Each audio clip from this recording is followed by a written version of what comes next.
prawn வறுவலுக்கு பாருங்க நம்ம வந்து நிறைய மசாலா தக்காளி பழம் அதெல்லாம் எதுவும் சேர்க்க போறது இல்ல. வெங்காயத்தை வச்சு மட்டும் தான் செய்ய போறோம். இது ரொம்ப நல்லா இருக்கும். உங்களுக்கு முறுவலா இருக்கும். இது செய்யறதுக்கு பாருங்க பிரானை சுத்தப்படுத்தி எடுத்துக்குவோம். இதுல ஒரு கரண்டி வந்து மிளகாய் தூள் போட்டிருக்கேன். ஒரு கரண்டி கொத்தமல்லி தூள், அரை கரண்டி கரம் மசாலா. இது மட்டும் நான் போட்டிருக்கேன். இந்து உப்பு, நான் எல்லாத்துக்குமே இந்து உப்பு தான் யூஸ் பண்றது இப்பெல்லாம். அதே மாதிரி வந்து வெங்காயம் நல்லா வந்து உங்களுக்கு பெரிய வெங்காயம் ஒரு இதை வந்து அப்படி கட் பண்ணி எடுத்து வச்சுக்கிறேன். இப்போ இதை வச்சு நம்ம என்ன செய்ய போறோம்னு பார்க்கலாம். இப்போ பாருங்க நம்ம வாணல்ல எண்ணெய் விடலை, இதை எடுத்து போட்டுப்போம்.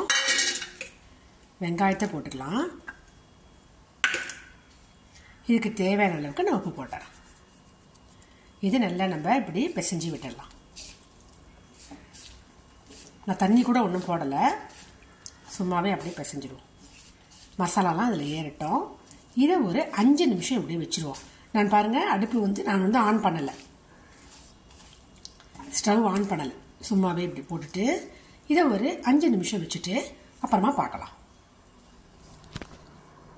5 நிமிஷம் ஆயிடுச்சு. நம்ம அடுப்பு ஆன் பண்ணிவிட்டு இதை பாருங்கள் லைட்டாக அப்படி பரட்டி விடுங்க. தண்ணியும் ஊற்றலை, எண்ணெயும் ஊற்றலை. கொஞ்சம் நேரம் அதுவே ஈரப்பதமாக ஆகிடும். அந்த நேரத்தில் அப்படியே கொஞ்சம் நேரமாக ஒரு நிமிஷம் இப்படி நம்ம வதக்கி விடுவோம். இல்லைன்னா அடி பிடிச்சிடும் உங்களுக்கு. இப்படி வதக்கி விடுவோம்.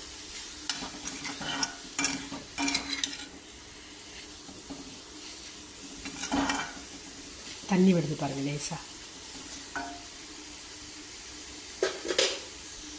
இப்போ பாருங்க ஒரு நிமிஷம் ஆயிடுச்சு. இது கொஞ்சமாக நீங்கள் ரொம்ப கொஞ்சமாக இந்த நேரத்தில் கொஞ்சமாக அப்படி தண்ணி விடுங்க.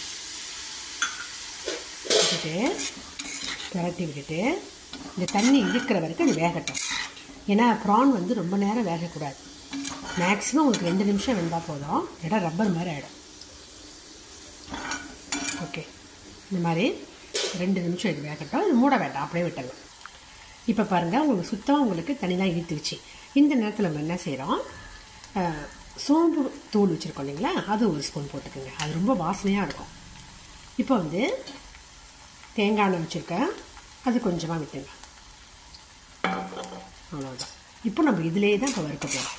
கொஞ்சமாக தான் தண்ணி விட்டோம்ங்களா, அதுலேயே உங்களுக்கு வந்து ப்ரான் வந்துட்டுருக்கோம். இப்போ இது வறுக்கும் போது நல்லா உங்களுக்கு முறுவலான ஒரு ஸ்டேஜ் கிடைக்கும் பாருங்க. இது நல்லா குறைஞ்சது ஒரு 3 நிமிஷம் 4 நிமிஷம் அப்படியே நீங்கள் வறுத்துக்கிட்டே இருக்கணும். இப்போ பாருங்கள் செஞ்சாச்சு பாருங்கள். இதில் வந்து உங்களுக்கு எவ்வளோ முறுவலாக வந்திருக்கு தெரியுதா உங்களுக்கு. இதில் இருக்கிற வெங்காயம் கூட பாருங்கள் நல்லா முறுவலாக இருக்கும். ஏன்னா நம்ம வந்து அதை மாதிரி வறுக்கணும். இது ஒரு 5 நிமிஷத்துக்காக இதை வறுத்தறேன். வானல்லேருந்து இப்போ நான் எடுத்துட்டேன். உங்களுக்கு சாப்பிட்டு பார்த்தீங்கன்னா நல்லாயிருக்கும். இந்த டேஸ்ட்டு உங்களுக்கு ரொம்ப பிடிக்கும். ஏன்னா நம்ம வந்து அதில் சோம்புத்தூள் போட்டிருக்கோம் இல்லைங்களா.